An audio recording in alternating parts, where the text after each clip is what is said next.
It's hard to not keep coming back to the 1970s. I've talked about it before in the rise and fall of the Shogun Warriors, how influential it was for Japanese pop culture and how it's revered by some as the golden age for a lot of things, especially when it comes to anime and tokusatsu.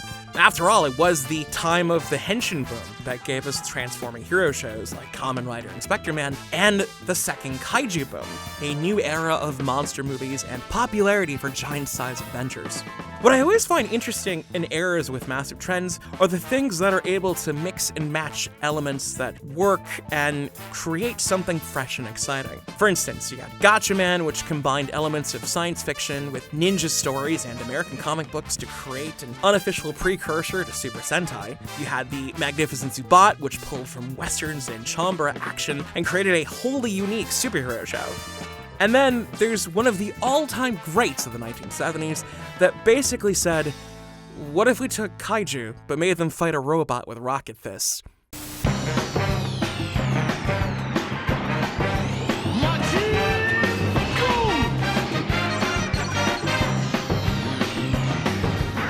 Created in 1973 by Go Nagai, MAZINGER Z is the ultimate anime trendsetter.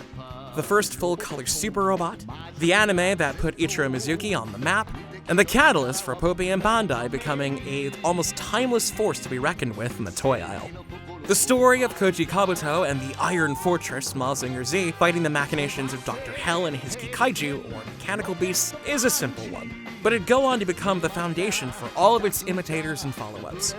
MAZINGER Z remixed the Kaiju Boom with sci-fi and elements from previous manga robots like Tetsugen 28. It's literally a mashup of all the things that kids liked at the time. Calling it a phenomenon almost feels like a disservice to the impact it had. Never mind the impact that it had on me as a kid when I first discovered it and all the dynamic super robots in my early days on the internet. My friends at the time all admittedly scoffed on shows like this, but then eventually came around.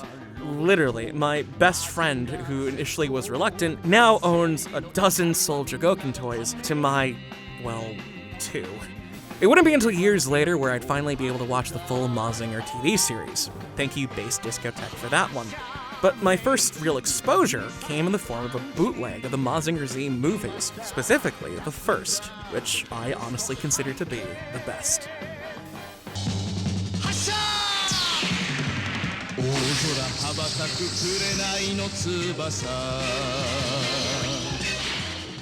MAZINGER Z vs. Devilman was screened as part of the Toei Manga Festival on July 18th, 1973, being the first big crossover for 2 separate anime shows, and both Go Nagai created properties.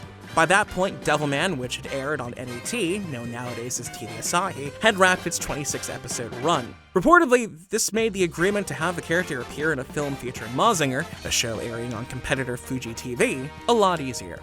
The story is relatively simple. What starts as another attack by Dr. Hell and the Photon Light Institute with his mechanical beasts turns awry when the chaos awakens Selene of the Demon Tribe, who immediately rushes to revive her comrades, or at least attempts to before Dr. Hell zaps them all with mind control. With the Demon Tribe and a new army of flying mechanical beasts at his command, Dr. Hell unleashes an elaborate plot to lay siege to the Institute and destroy MAZINGER Z once and for all. Our hero's only hope lies with the mysterious demon hunter Akira Fudo, who is in fact Devilman. Can our 2 heroes somehow manage to settle their differences and save Japan, the world? Well, of course they do. And it's a hell of a finish. MAZINGER Z vs. Devilman was directed by Tomoharu Katsumata, coming in fresh from both of the titular shows, who would later work on Cutie Honey and almost all of the first wave of Toei's super robot shows. Though the really interesting bit is that years later, Katsumata would helm one of the best anime films of all time, Arcadia of My Youth. I bring this up because you can really see the kind of style present in Arcadia of My Youth start here in vs. Devilman, and it kicks in as soon as the titles fade.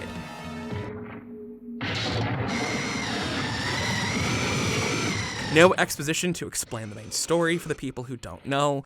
No dialogue whatsoever until the alarms start to ring out at the Institute. Everything you need to know comes out through action and incredibly menacing and brutal sound design. And then, just when things are at their bleakest, the theme of Zet, a song arguably more iconic than MAZINGER Z's own theme song, fires up. prepping you and raising the excitement for the first big set piece.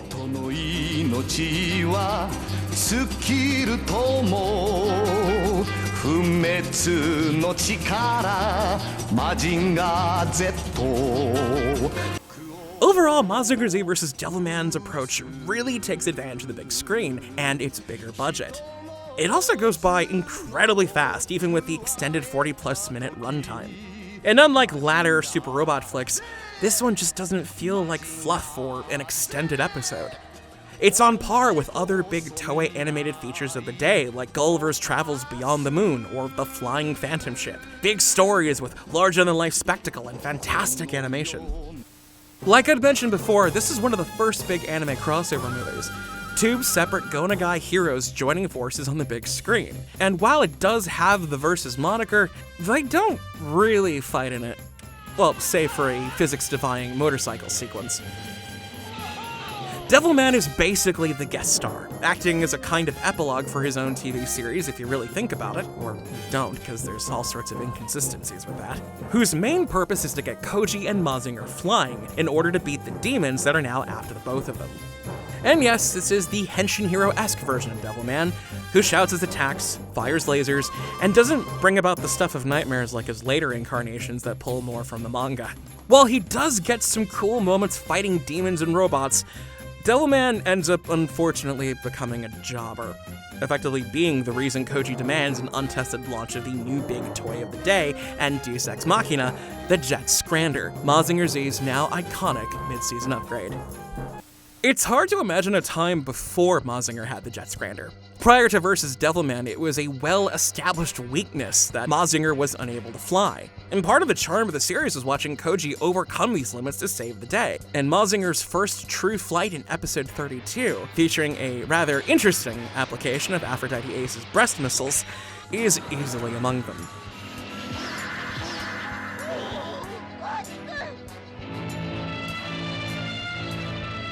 But the interesting bit is that the movie isn't the canonical introduction of the upgrade. Mazinger Z vs. Devilman would be released in Japanese theaters only a few days ahead of when Mazinger got the Jet Scrander in episode 34 of the TV series.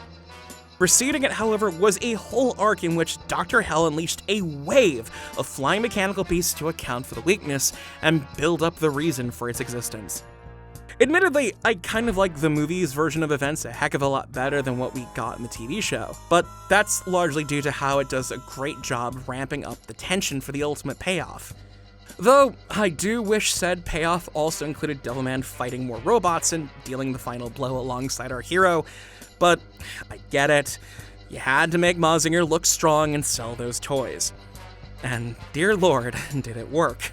Jet Scrander is now so synonymous with Mazinger that it's hard to picture him without it. In the years since, it's also gotten a bunch of killer upgrades.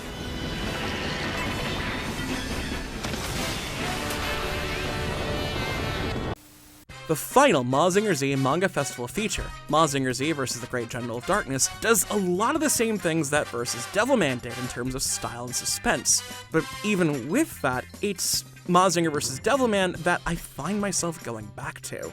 To me, it's really the definitive Mazinger experience, being the perfect encapsulation of the TV show at its best, and the model that I wish Mazinger Z Infinity has strived for instead of the you gotta get married overtones.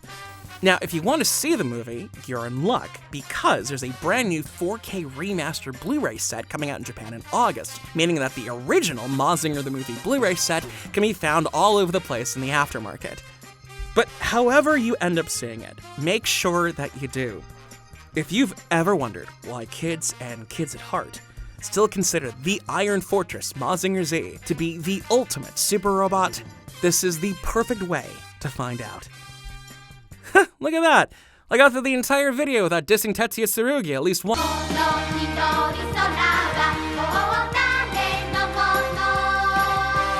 Kimi no mono, boku no mono, minna no mono da. Heiwa no inori, sora tobu super robot. MAZINGER Z